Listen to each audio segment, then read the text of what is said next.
Yang pertama, kita coba di brainstorming dulu, coba digali dulu cara berpikir kita supaya benar menempatkan Al-Quran itu sebagai mukjizat, bukan sekedar kita bacaan.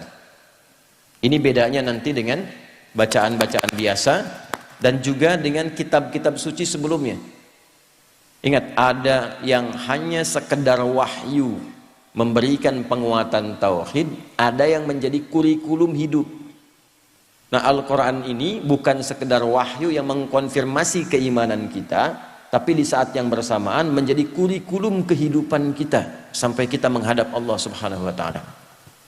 Itu ada di Quran surah kedua Al-Baqarah di ayat ke-185.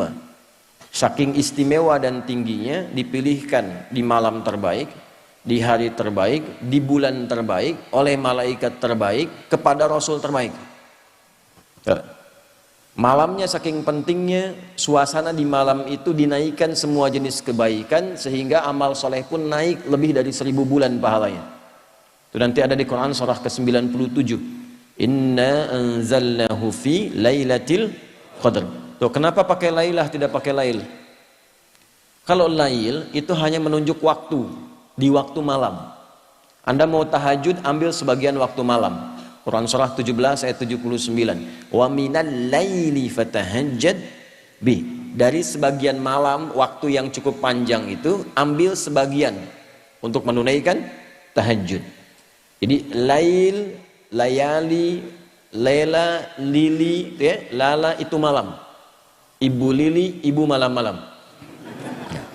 Kalau pakai ta, lailah, berarti ada yang istimewa di malam itu. Karena itu begitu detil diksi Al-Quran itu, ayatnya ketika menampilkan inna anzalnahu fi lailatul qadr. Berarti ada yang istimewa di malam itu. Ya, saking istimewanya, malamnya berubah suasananya, berubah nilai pahalanya. Wa ma adraka ma lailatul qadr, lailatul qadri khairum min alfi syahr. Bukan 1000 bulan ya, lebih dari 1000 bulan. Nanti bergantung kadar keikhlasan. Kalau yang berhitung 1000 bulan ya dikasihnya 1000 bulan. Ya, kalau tidak pernah berhitung, Allah berikan pahala tanpa hitungan. Harinya ketika turun itu Jumu'ah, menjadi sayyidul ayyam. Bulannya Ramadan, syahrul Ramadan alladzi unzila fihil Quran. Malaikatnya ketika menerima Al-Quran langsung berubah jadi sayyidul malaikah. Ya, Jibril, Ruhul Amin. Nabi ketika menerima itu menjadi sayyidul anbiya'i wal mursalin. Tidak ada yang menerima Al-Quran dalam suasana apapun kecuali berubah jadi istimewa. Rasulnya jadi istimewa, malamnya istimewa. Tadi Al-Qadar, malamnya diberkahi. Nanti surahnya Ad-Dukhan, surah ke-44 itu ya. Ya, inna anzalnahu fi lailatin mubarakah. Anda bayangkan. Kemudian turun di Mekah. Nah, ini yang mau saya tunjukkan keistimewaannya. Mekah itu jangan dibayangkan saat ini yang ramai, maju, banyak hotelnya dan sebagainya. Ini saya ilustrasikan ya Bu Pak. Ini kanan, ini di kiri ini. Ini tisu biarkan saja. Ini lembah. Ya, ini lembahnya nih. Lembah ini kalau kita membaca dari segi sejarah, peta-peta masa lalu, itu tidak akan pernah keluar dari keterangan Al-Quran. Biwadin ghairi dhi zara'in inda baitikal muharram. Tanahnya tandus, batuannya pekat, tumbuhan jarang tumbuh. Terisolasi keadaannya. Di situ ada yang mulia. Kalaulah tidak ada kemuliaan Al-Bait, Baitullah, kalau nggak ada Ka'bah ini selesai. Diliputi oleh padang pasir, Sahara yang luas. Ini diapit oleh dua kekuatan besar. Di sini ada Romawi dengan imperiumnya, ya. Saking dahsyatnya Romawi, kalau Bapak Ibu nanti ada sempat waktu mengunjungi, itu terbentang Mediterania, ada laut besar Mediterania, dari Italia ke Libya, Tunisia sampai ke Turki itu sampai sekarang arsitektur bangunannya peninggalan Romawi masih ada. Saya pernah cukup lama di Tripoli di Libya. Saya kunjungi daerah namanya Leptis Magna. Itu sampai sekarang kolosiumnya, beberapa bangunannya, pondasinya masih ada sampai sekarang. untuk menunjukkan betapa dahsyatnya kekuatan Romawi masa itu. Punya peradaban, punya kekuatan. Samping kirinya Persia, Pak. Punya kekaisaran. Ini kan Al-Manar, ya, sifatnya kan manarah. Manarah itu apa? Menara. Menara itu apa? Itu dulu puncak salah satu nilai spiritual tertinggi Persia. Karena ketika mereka mau menyembah, menempatkan api di atas menara. Nanti di era Islam, ketika Islam masuk ke Persia, digantilah, tempatnya tidak dirubah, fungsi tempatnya dirubah. Diganti sebagai tempat azan, untuk menunjukkan bahwa setiap tempat penyembahan itu diarahkan kemudian kepada Allah Subhanahu wa Ta'ala. Singkatnya, di sini ada Romawi, di sini ada Persia. Dua kekuatan besar. Pertanyaan saya, kenapa Qur'annya turunnya di tempat titik yang tadi disebutkan, yang tandus, yang peradaban belum muncul, yang penduduknya sebagian besar pada masa itu banyak yang berbuat kriminal, pemabuk banyak.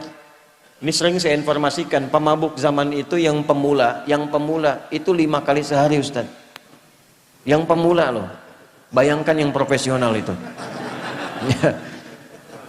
Kalau ada pencuri, pembegal, itu nggak nanggung, sekampung begal semua. Gifar itu kan kampung begal. Gifar itu kampung begal. Tokohnya Jundub bin Junadah. Jundub bin Junadah itu pemimpin para begal di kampung begal. Ya, nanti kelak masuk Islam, memperkenalkan diri, saya dari kampung begal dulunya. Maka ditambah al di depannya, ujungnya i, Al-Ghifari. Ya, jadi kalau ada yang namanya Al-Ghifari, kampung begal gitu loh. Ya, tapi nanti ada nilainya, belum selesai, baru setengah, jangan pulang dulu. Belum selesai. Kalau ada zina, zinanya hatam, semua jenis zina dikerjakan. Anda bayangkan tuh. Ya, membunuh itu sudah biasa. Tokoh-tokohnya dikenang sepanjang zaman itu. Kenang sepanjang zaman. Itu landscape-nya itu begitu. Ya, keadaan masyarakatnya demikian. Nah, Quran itu kenapa nggak turun di Romawi? Kenapa tidak turun di Persia? Kok turunnya di tempat itu yang terlihatnya tidak ideal? Maka Allah ingin menunjukkan keistimewaan Al-Quran dan keagungan dia, yang bisa merubah tempat yang paling nadir dengan maksiat menjadi khairu ummah. Orangnya berubah jadi orang terbaik di zamannya, tempatnya berubah jadi paling makmur yang melintasi zaman. Dan untuk menutup klaim di kemudian hari, pantas Islam pernah maju turunnya di Romawi. Untuk menghilangkan klaim di kesempatan yang lain, pantas Islam itu hebat turunnya di Persia. Tapi ketika diturunkan di tempat yang paling rendah, belum ada peradaban, belum ada kemajuan, maka Allah ingin membungkam siapapun yang menyangkal keistimewaan Al-Quran. Dibuktikan di setiap zaman, Quran diturunkan di titik yang paling rendah di muka bumi, masyarakatnya paling kontroversial, maksiatnya paling banyak, bisa dirubah oleh Quran dengan satu kilatan yang luar biasa, menjadi manusia terbaik yang dikenang sepanjang zaman. Dan itu dulu orang berubah itu dengan ayat-ayat pendek, Pak, Bu. Ibu kenal Bilal bin Rabah? Ayo, kenal di mana itu? Atau ya, Bilal itu kan hafalnya baru Al-Ikhlas coba. Tapi kekuatan Al-Ikhlas itu bisa menajamkan hatinya, pikirannya, dan memberi kekuatan pada fisiknya. Diseret oleh tuannya ke tanah lapang yang luas, dalam suasana panas yang tidak biasa. Saya ilustrasikan ya, panas di kita ini masih ada uapnya. Jadi kalau panas kita keluar keringat. Di Timur Tengah itu uapnya tipis, kalau betul-betul panas bisa hilang uap. Kalau hilang uap bukan keringat, itu langsung berubah jadi hitam. Karena uapnya tipis. Jadi kalau Anda simpan kerupuk, kalau di sini mengkerut, di sana terbakar. Ya. Dipanaskan batu, disimpan di dadanya, dalam suasana panas, dicambuk, dikatakan irtad. Jawabannya apa? Ahad. Irtad, ahad. Irtad, ahad. Ya, kamu murtad, ahad.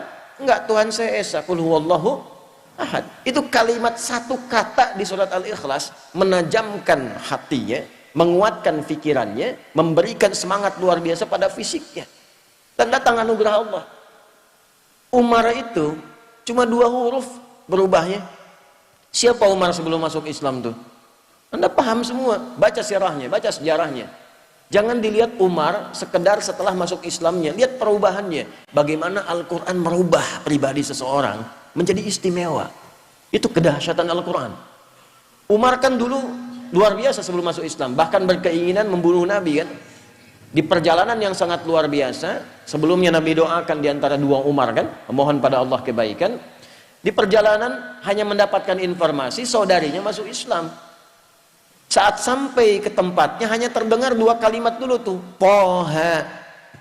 Anda bayangkan, Toha itu menajamkan sanubari ya, merasakan frekuensi getaran yang tinggi, itu memperlemah semangat buruknya, tiba-tiba tergetar dan berubah jadi baik. Cuman dengan Toha jadi mulia. Anda sudah Al-Kahfi, sudah Yasin, sudah Baqarahan tuh, belum bisa berubah juga. Nah ini faktornya apa? Kenapa orang dulu mendapatkan cahaya Quran begitu dalam dan merubah tampilan jadi istimewa dan langsung turun kesaksian Allah? Yang mahal tuh ini. Nanti pindah ke Quran surah ketiga Ali Imran ayat 110. Persaksiannya langsung menggunakan bentuk fi'il madhi untuk memberikan inspirasi mudhari.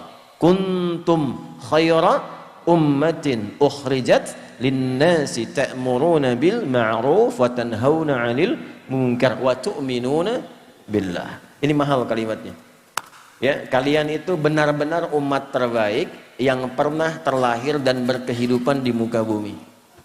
Jadi teladan.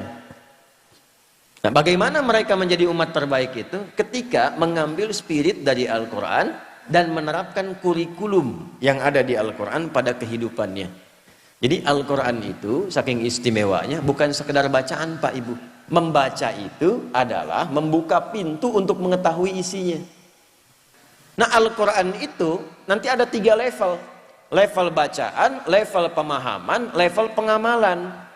Saat membaca itu untuk tahu isinya, untuk dipahami. Makanya kalimat pertamanya Iqra. Iqra itu belum menuntut paham dari qiraah. Ya, ketika ada qiraati, ada Iqra dan turunannya, kan kita tidak diminta memahami. Di mana-mana orang baca pertama kali itu untuk bisa baca, tidak dituntut paham. Itu hukum standar. Setelah itu memahami. Maka pindah ke tilawah. Tilawah itu, Bapak Ibu sekalian, bukan sekedar baca, tapi membaca, memahami apa yang dibaca. Setelah periode Nabi diisi dengan wahyu, setelah itu dialihkan tahapnya dari qiraah ke tilawah. Ketika ada praktek ibadah dan muamalah, langsung berubah jadi tilawah, bukan qiraah lagi. Ya, contoh, sholat ini. Sholat itu ketika ayatnya turun berupa perintah penunaian, itu iringan kalimatnya bukan qiraah lagi, tapi tilawah. Buka Quran surah ke-29, Al-Ankabut ayat ke-45. Saya yakin umumnya jamaah hafal tengah-tengahnya, tapi awalnya jarang dibaca. Ini yang tengahnya nih. Innas salata tanha. Apa awal ayatnya? Tuh kan? Awal ayatnya utsdu ma uhiya ilaika minal kitab wa aqimis salah. Innas salata tanha 'anil fahsya'i wal munkar. Utslu kata perintah dari kata tilawah. Tala yatslu tilawatan utslu. Wahyu pertama, Iqra bismi rabbikal ladzi khalaq. Setelah terkumpul wahyu ada perintah ibadah, utslu.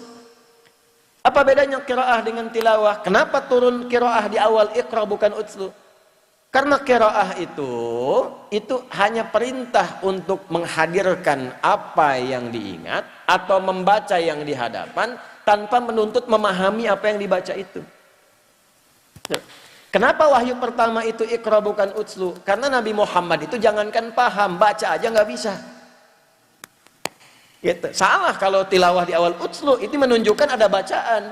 Makanya Nabi mengatakan Iqra ma'ana biqari. Saya nggak bisa baca, saya nggak punya hafalan, saya nggak pernah sekolah, saya nggak punya guru. Kenapa dibuat Nabi itu oleh Allah ditetapkan ummi? Untuk menunjukkan Qur'annya orisinil bersumber dari Allah. Litakidi ummiyati Muhammad sallallahu alaihi wasallam, untuk menguatkan Nabi itu seorang ummi, untuk menunjukkan pada semesta bahwa Al-Qur'an itu orisinil firman Allah, tidak ada campur tangan Nabi Muhammad di dalamnya.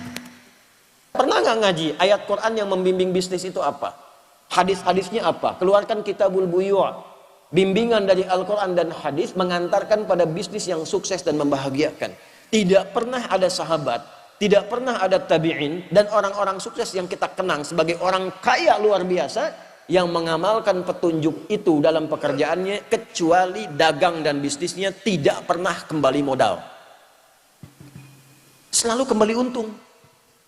Tidak pernah kembali modal, selalu untung. Ya, saya mengatakan ini karena saya meriset, Pak. Saya riset, Abdurrahman bin Auf itu pernah saya riset. Dari mulai modal pakaian, mempraktekkan petunjuk bisnis dalam Al-Quran, dipraktekkan petunjuk nabinya, jadi orang paling kaya di masanya, yang kalau kita hitung valuasi hartanya, nilai hartanya di era sekarang, itu saat meninggal mewariskan 14.000 triliun.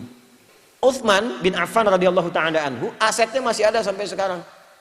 Anda kalau umrah lewat itu, ya, jalur itu pasti melewati satu hotel warnanya krem, itu tulisannya jelas wakaf Utsman bin Affan radhiyallahu taala anhu, wakaf. Bisa nggak Anda membayangkan dari satu sumur, ada kebun di situ, satu sumur diwakafkan, lalu berganti masa dialih fungsikan, itu sekarang jadi hotel. Dibukakan akun di Bank Saudi atas nama Utsman bin Affan radhiyallahu taala anhu. Setiap ada penghasilan dimasukkan ke situ, disodakohkan untuk kepentingan umat Islam. Orangnya sudah wafat 15 abad yang lalu, nggak ada orangnya, akunnya ada. Kita orangnya ada, akunnya nggak ada. Ada cek. Nah, itu yang merubah itu apa? Al-Quran. Sehingga sahabat itu, mereka punya passion, punya bakat, dialirkan dan jadi pilihan. Kan 4 ya, Anda tinggal lihat di 4 ini. 1 kedudukan, ilmu, yang kedua 3 harta, yang keempat tenaga. Anda mau pilih yang mana? Tentukan salah satu. Tentukan salah satu dari 4 ini. Ya, di kedudukan silakan. Ya, dari yang paling tinggi misalnya dari presiden, jadi gubernur, jadi wali kota sampai ke bawahnya terus gitu. Nanti lihat belajar pedomannya bagaimana jadi pemimpin yang baik, turunkan. Maka di situ kita punya tokohnya, ada Abu Bakar, ada Umar dan turunan-turunannya, sejahtera. Setiap di copy paste di generasi setelahnya makmur. Karena memang tidak dibatasi di waktu tertentu. Silahkan Anda cek. Di era Umar bin Abdul Aziz kan bukan eranya sahabat. Hebat juga, luar biasa juga. Sampai masa keemasan dibawa. Terbalik ketika Qur'annya ditinggalkan, malas ngajinya, hadisnya jauh, selesai. Jatuh. Silahkan cek dalam sejarah. Masa-masa keemasan orang-orang Islam pada masa itu ketika dekat dengan Al-Quran. Ulamanya masih didengar, dijaga, diamalkan, ilmuwan makin banyak, sampai ke Andalusia, sampai di Iberia, sampai sampai disebutkannya peradaban Islam di Spanyol, peradaban Islam di Portugal, peradaban Islam di A, B, C, dan sebagainya. Kapan? Ketika dekat dengan Al-Quran. Ketika Qurannya mulai jauh, mulai sibuk dengan dunia, jatuh. Nah ini yang mau saya tekankan di bagian yang pertama. Ilmu silahkan, kita punya tokohnya. Ada Ali bin Abi Thalib, ada sahabat Abu Hurairah radhiyallahu taala anhum jami'an. Ya. Kemudian di babnya apa lagi? Harta, ada Utsman bin Affan, Abdurrahman bin Auf, ada Talhah dan sebagainya. Bab tenaga siapa? Ada Bilal bin Rabah. Apa Bilal pernah dikenal sebagai crazy rich di zaman Nabi? Tidak. Bagawan pengetahuan? Tidak. Punya kedudukan? Tidak. Apa pekerjaannya? Adzan. Tapi pernah nggak Anda mendengar begini? Bilal cemburu pada hartanya Utsman. Pernah? Tidak. Bilal cemburu pada ilmunya Ali. Pernah? Tidak. Kenapa? Karena mereka sudah memutuskan pilihan. Saya memilih yang ini sebagai bekal pulang kepada Allah. Jadi nggak ada cemburu pada yang lain karena punya jalan hidup. Saya memilih adzan. Kenapa? Karena saat adzan Allahu Akbar, Allahu Akbar. Begitu selesai Nabi komen, aku mendengar suara tapak kaki Bilal itu di taman surga. Dan dari teriakannya itu dipanjangkan lehernya, kata kiasan. Maksudnya diberikan keutamaan dari suara adzannya. Bilal begitu dengar, adzan aja saya udah ke surga. Ngapain saya capek kayak Utsman itu kan? Makanya beliau pilih itu. Jadi kebanggaan. Anda bayangkan, setelah Nabi meninggal, itu dikejar-kejar, dicari Pak Bilal ada di mana. Sembunyi mempertahankan passionnya. Sembunyi, ditawari ketua Mahkamah Agung. Tuh. Anda bayangkan? Itu kan penawarannya tinggi, itu hakim agung tertinggi, ditawarin, ngumpet di pedalaman. Akhirnya karena nggak bisa, bagaimana dirayunya? Azan aja deh. Baru mau datang. Jadi tapi begitu sampai asyhadu anna Muhammadar Rasulullah, pingsan. Karena membayangkan kenangan bersama Nabi, membayangkan keutamaan. Ini balik lagi. Jadi kebanggaan. Rizki kan sudah teratur. Asal Anda bergerak, Allah kirimkan. Profesi itu kan cuma perbedaan dalam mencarinya saja. Yang dosen, yang arsitek, yang dokter, itu cuma perbedaan dalam mencarinya. Kuota rizkinya teratur. Walladzi qaddara fahada. Telah ditetapkan, diberi petunjuk, tinggal ikhtiar, rizki dapat. Jadi biasa-biasa saja. Orang dulu tuh biasa-biasa saja, menganggap Abdurrahman bin Auf biasa-biasa saja. Kata Nabi, ya, ini kalimat yang sangat viral ini. Kalimat sangat viral. Beliau itu tidak khawatir dengan orang Islam yang kaya, karena kaya itu biasa saja. Yang khawatir itu yang tak mampu memanage kekayaannya. Jadi biasa-biasa saja, tidak usah berlebihan. Sama saja dengan yang ngambil tenaga, dengan yang ngambil ilmu, dengan yang ngambil kedudukan. Yang membedakan cara memanage, cara mengolahnya. Kalau kita punya fikihnya jadi kebanggaan. Oh, Bapak cuma adzan? Iya. Saya punya sanad ke Bilal bin Rabah. Bacakan hadisnya. Dan itu kan jadi kebanggaan tersendiri. Fikihnya ada, jalannya ada. Nah, ini yang ingin saya tekankan dari nilai-nilai Al-Qur'an.